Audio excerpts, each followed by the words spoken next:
Seventh students, आशा करती हूँ आप सभी अपने अपने घरों पर स्वस्थ एवं अच्छे होंगे। बच्चों, पिछली कक्षाओं में हम लोगों ने वर्तिका का पाठ 4 संज्ञा के प्रश्नोत्तर एवं अभ्यासकार को संपन्न किया। आज की कक्षा में हम लोग अपनी तृतीय सहायक पुस्तक महाभारत के बारे में पढ़ेंगे। बच्चों, उसके कुछ अध्याय और हम लोगों ने जूम की कक्षा के दौरान पढ़ चुके हैं।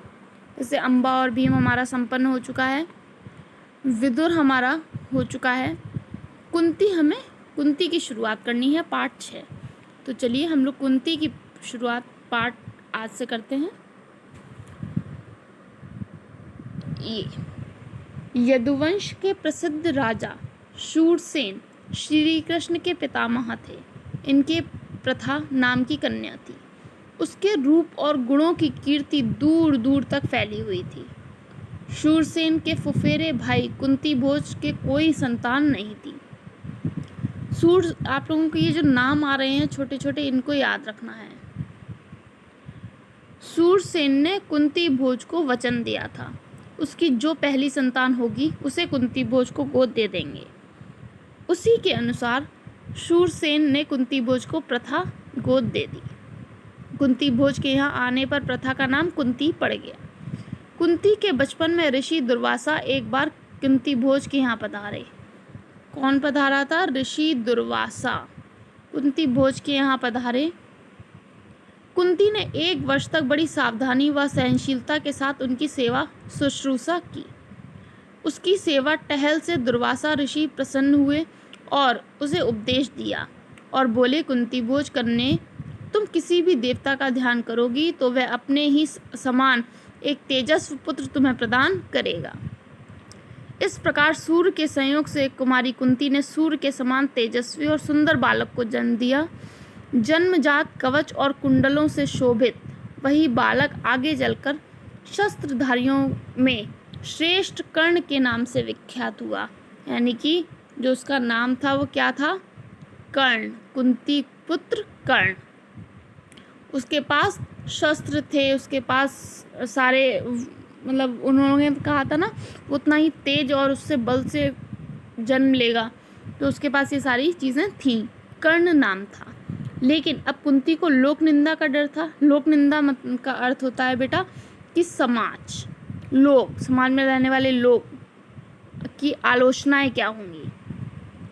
उसने बच्चे को छोड़ देना ही उचित समझा, इसलिए बच्चे को एक पेटी में बड़ी सावधानी के साथ बंद करके उसे गंगा की धारा में बहा दिया।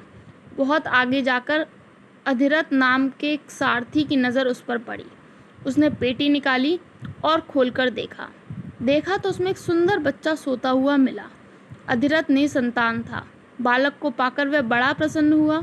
सूर्यपुत्र कर्ण इस तरह एक सारथी के घर पलने लगा। इधर कुंती विवाह के योग्य हुई। राजा कुंती भोज ने उसका स्वयंवर रचा। उससे विवाह करने की इच्छा से देश विदेश के अनेक राजकुमार स्वयंवर में आए। स्वयंवर का अर्थ वहाँ होता है जहाँ एक साथ कई विवाहों के लिए पूरा आयोजन किया जाता है। जैसे किसी एक का विवाह होना होता है तो उसमें कई पुरुष आए तो उसमें परीक्षाएं ली जाती हैं अलग अलग तरीके की कि किसका चुनाव किया जाए, तो वो स्वयंवर कहलाता है। हस्तिनापुर के राजा पांडु भी स्वयंवर में शरीक हुए मतलब आए। कुंती ने उन्हीं के गले में वरमाला डाल दी। महाराज पांडु का कुंती से ब्याह हो गया। वह कुंती सहित हस्तिनापुर लौट गए। उन दिनों राजवंशों में एक से अधिक ब्याह करने की प्रथा प्रचलित थी। इसी रिवाज के अनुसार पितामह भीष्म की सलाह से महाराज पांडु ने मद्रराज की कन्या माद्री से भी विवाह किया। यानी कि उन्होंने क्या किया? पितामह भीष्म की सलाह से उन्होंने महाराज पांडु के ने मद्रराज थे जो उनकी बेटी कन्या माद्री से भी उन्होंने विवाह कर लिया। एक दिन महाराज पांडु वन में शिकार खेलने गए। वहीं जंगल में हिरण के रूप में एक ऋषि दंपति भी विहार कर रहे थे। विहार करने का अर्थ होता है विचरण करना या घूमना। पांडु ने अपने तीर से हिरण को मार गिराया। उसको यह पता नहीं था कि ये ऋषि दंपति हैं। ऋषि ने मरते मरते पांडु को शाप दिया। शाप मतलब श्राप दे दिया। ऋषि के शाप से पांडु को बड़ा दुख हुआ। साथ ही वे अपनी भूल से खिन्न होकर नगर को लौटे और पितामह भीष्म तथा विदुर को राज का भार सौंपकर अपनी पत्नियों के साथ वन में चले गए और वहां पर ब्रह्मचारी जैसा जीवन व्यतीत करने लगे। कुंती ने देखा कि महाराज को संतान लालसा तो है, लेकिन ऋषि के शापवश वे संतानोत्पत्ति नहीं कर सकते। अतः उसने विवाह से पहले दुर्वासा ऋषि से पाए वरदानों का पांडु से जिक्र किया। उसके अनुरोध से कुंती और माद्री ने देवताओं के अनुग्रह से 5 पांडवों को जन्म दिया। किस किसने दिया था?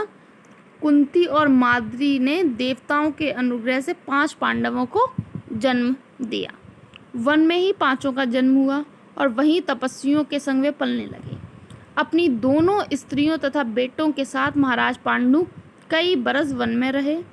वसंत ऋतु थी, सारा वन आनंद में डूबा हुआ सा प्रतीत हो रहा था। महाराज पांडु माद्री के साथ प्रकृति की इस उद्गार सुषुमा को निहार रहे थे। उद्गार में सुषुमा मतलब इतनी सुंदरता, इतना उदार, इतना अच्छा हृदय प्रकृति का, उसको देखकर खुश हो रहे थे। ऋषि के शाप का असर हो गया, तत्काल उनकी मृत्यु हो गई। माद्री के दुख का पार ना रहा। पति की मृत्यु का वह कारण बनी, यह सोचकर पांडु के साथ ही वह भी मर गई। इस दुर्घटना से कुंती और 5 पांडव के शोक की सीमा ना रही, पर वन के ऋषि मुनियों ने बहुत समझा बुझाकर उनको शांत किया और उन्हें हस्तिनापुर ले जाकर पितामह भीष्म के सुपुर्द किया। युधिष्ठिर की उम्र उस समय 16 वर्ष की थी। हस्तिनापुर के लोगों ने जब ऋषियों से सुना कि वन में पांडु की मृत्यु हो गई है, तो उनके शोक की सीमा नहीं रही। पोते की मृत्यु पर शोक करती हुई सत्यवती अपनी दोनों विधवा पुत्र वधुओं अंबिका और अंबालिका को साथ लेकर वन में चली गई। तीनों वृद्धाएं कुछ दिन तपस्या करती रहीं और बाद में स्वर्ग सिधार गईं। अपने कुल में जो छल प्रपंच तथा अन्याय होने वाले थे, उन्हें ना देखना ही संभवतः उन्होंने उचित समझा। आज की कक्षा के लिए इतना ही। अगली कक्षा में हम लोग इसके आगे का पाठ भीम अध्याय शुरू करेंगे।